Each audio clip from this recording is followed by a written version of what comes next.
রাষ্ট্রপতি পদত্যাগ করবে না, হয়তো সরকারি রাষ্ট্রপতিকে সরিয়ে দেওয়ার পরিকল্পনা করছে। চিন্তা করে দেখুন, এই বিএনপি সরকার যারা বলে 2/3 আসন পেয়ে তারা সরকার গঠন করেছে, 5 মাসে তারা আওয়ামী লীগের রাষ্ট্রপতি পরিবর্তন করতে পারে নাই।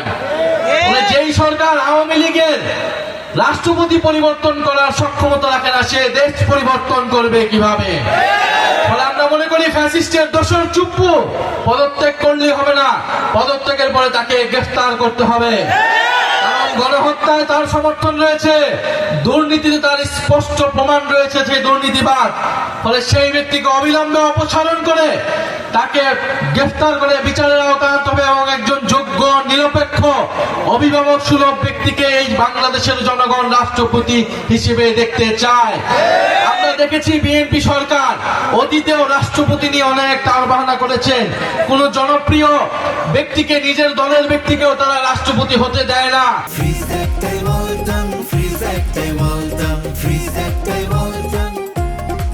তারা এতটাই ভয় পায়, সবকিছু কুক্ষিগত করতে চায়, সবকিছু নিয়ন্ত্রণ করতে চায়।